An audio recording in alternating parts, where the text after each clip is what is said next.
Hi again. We continue with the session. I'm very excited to present our next guest because I work in my other life in the leading multimedia sports in Spain, in Marca.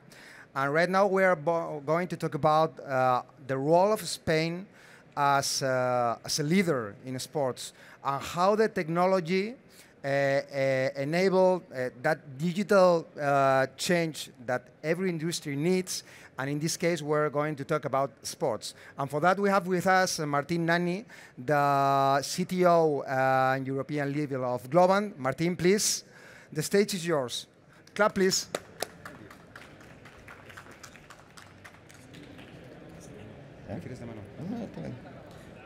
Hello? Hey. All right, so hello, thank you, welcome to the talk today.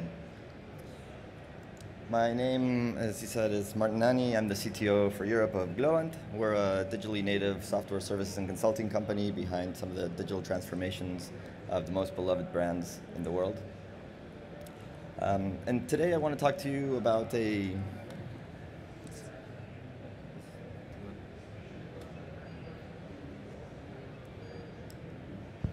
Hello. Today I want to talk to you about a theory that I have. So, sports are changing. That's not my theory. That's kind of a reality. I think we see it every day. But my theory is that Spain will play a major role in that change. And why do I think this? I think because they are being very intentional in their transformation, their technological transformation. They're not leaving it up to chance. And they're basically putting their money where their mouth is. Through things like España Digital 2025 and 2026, which is allocating a lot of budget, 20 billion euros in this case, to bringing the country to top levels of technology in a lot of spaces, which are three main spaces that we talk about. One is infrastructure. One of the things that they want to do is reach 100% of the population with broadband internet access, so that's 100 megabits per second and more. 5G, sorry, I'm back. 5G, which expanding to everybody. Right now, from last year to this year, they went from like 12.5% coverage to like 72, which is huge, a huge change for 12 months progress. The economy is, of course, the driver of change in any society. So realizing this, they are aiming at two main things. First, a transformation of the public sector in order to make things easier for startups and for companies to start developing new value in the technology space. So making it easier to do everything online, remove friction, remove red tape. But there's another big piece of this, which is also a direct investment into the private sector. So there's some big investments as well on that side, like 4 billion euros being injected into startups that have a sort of innovative technology that they're bringing to the market. There's a ton of money that's being put in that space, and particularly in the industry that I care about, which is sports. There's 75 million euros of that are dedicated specifically for sports, having been identified as a particular industry that they want to incentivize. The third piece is people. None of this will work without people, and there's two pieces of this, right? One is digital competence, so making sure that the skills are there in the market for startups and companies to actually be able to deliver on that value. But there's a second piece of this which is as important, if not more, which is access to that. So right now there's certain pieces of the society that might not have access to the opportunities or the education needed to be able to sort of be delivering at the best levels throughout the world. So there's a big piece of this which is making sure that the opportunities are inclusive, and that we're not leaving a piece of society behind in this change. So these are the main pillars of España Digital, which is just one of the programs that I think is representative of why Spain is pushing very hard to become a leader, a driver of this change. But I think there's an even more important piece here, which is the passion that you see here in fans when they're attending a sporting event. This is actually something that our clients have asked us to replicate. They, being a Latin American company originally, having operations here, our clients come to us and say, how do we replicate that passion that fans have in other countries? How do we bring that to our table? So that's really something where I think here in Spain we have a lot to say about that. And it's not just maybe a cursory glance would tell you, this is referring to football, but the reality is that Spain has a very, very important cultural landscape of sports. There's like 33 sports in which you have Olympic medals. A lot of the most famous athletes in the world are from Spain. So it's really pervasive throughout the society. And I think that's going to play a critical role as well. So hopefully I convinced you that Spain is going to be a major part of the transformation that's coming. But let me, looking here at the next is now, try to think together what the transformation is going to entail. What is next? I think the three pillars that the transformation is going to be based on are the fan, the sponsor, and AI. In terms of the fan, engagement is key.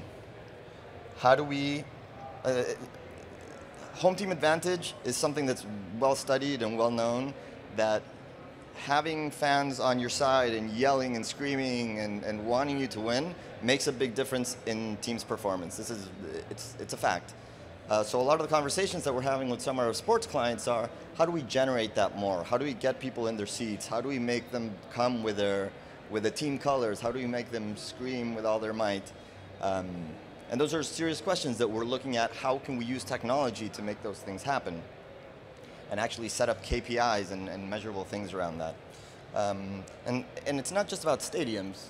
Right? When we're talking about engagement, I would say the majority of the fans of a team might not ever be able to make it to the stadium.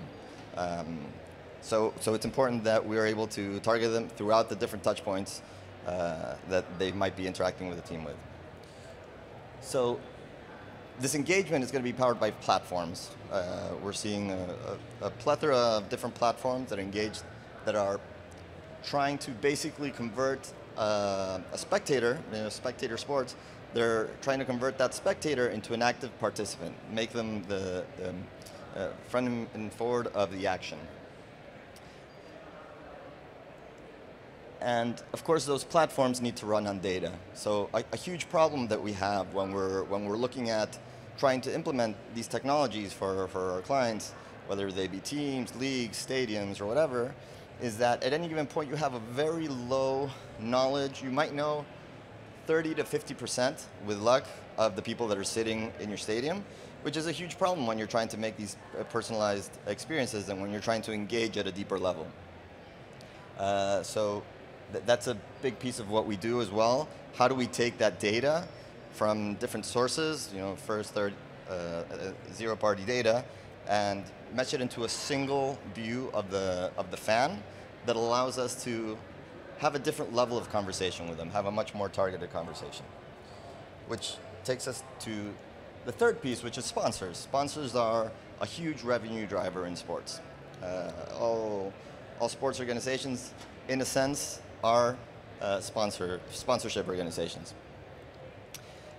So what we want to do is those better and more interesting conversations that we as teams can have with our fans, we want to bring our sponsors into that and allow them to have that better conversation and better in-depth knowledge of who they're reaching out to. And again, this is kind of easier. Traditionally, it's been done in digital channels where either through cookies or different fingerprinting type things that allow you to kind of gather different information as somebody interacts with your digital channels.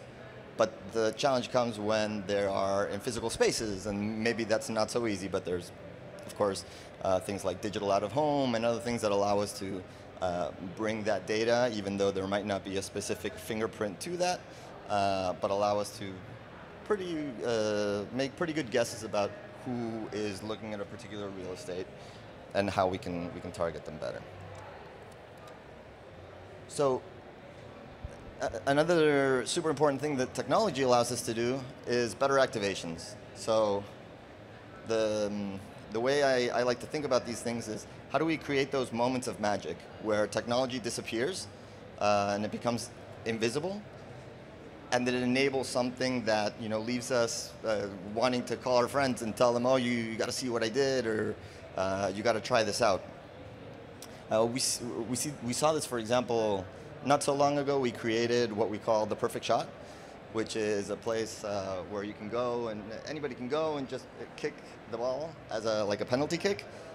We have different cameras that are looking at how you're kicking, we run that through computer vision models, and we can kind of score how good your kick was, and be able to say, hey, this is the type of thing that you would want to work at to get the perfect shot like Messi or things like that. And finally, it is important when we're talking about sponsors that we're able to use technology to help them better measure the results. At the end of the day, they're investing a lot of money in this, and they need to be able to validate that they're getting what they pay for. And in this, I'm thinking of things like, there's solutions that take live feeds from the TV and identify specifically all the sponsors that are in any given frame, for how long, how big on the screen. And that provides data where they can say, well, what does it really mean to be a title sponsor on the jersey? Or what does it mean to be on the back? And how does that change the amount of eyeballs that are on my logo and those types of things? So I think technology has a huge part to play on that as well. And finally, it wouldn't be a presentation in DES 23 if we didn't talk about AI. So we're going to talk about AI. I promise it's not going to be too long. But I think AI is going to affect everything in every industry. But particularly in sports, what I see is there's going to be really strong applications in what's performance management. And that's going to be things like helping in training, helping actually put together the strategy, helping put the teams together, scouting and understanding what players are going to fit best in the team that I currently have, helping them, for example, avoid injuries, and helping them set up training plans and all those types of things. I think this is going to be huge in getting players to play the best that they can.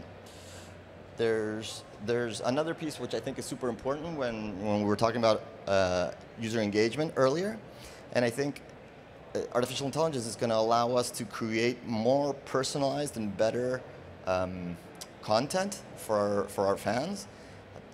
And in my head, I always think of Drive to Survive and how many people never interacted with F1 before, and suddenly after that they're huge fans, right? And that was because they created a compelling story that we could sort of see ourselves in and be enthralled by. And I think generative AI particularly is going to have a huge role to play in how we micro-target different people and create the content that's going to engage them in the correct way, and sort of give a glimpse into players' eyes in a way where you couldn't do it manually because of the amount of players that would entail. And finally, this is kind of the most boring piece, but at the end of the day, it's probably going to be the most impactful one, where it's operations. Every industry's operation is going to be impacted, but here we see revenue management, process optimization, supply chain, etc. So this is the reason that I think sports are changing, and B, I think that revolution is going to come from Spain, or at least going to be driven from Spain. But for me, it's not just that I think this, but we as a company are really putting our money where our mouth is. And that means that we created our sports studio, which is kind of our center of excellence of sports, where from where we are delivering to all our different clients in the sporting area. The sports studio is based here in Spain because it's the place that made sense. And also, we created a joint venture with La Liga to take and evolve their technology, move it not just to different leagues in the world, the software services and products that have been developed for the Spanish league. How do we take them to other leagues, but not just other leagues, but other sports? So that's kind of what I came here to say. Thank you so much for listening. And if you're interested in seeing the types of things we're doing in sports or anywhere else, please feel free to follow that QR code. Thanks so much.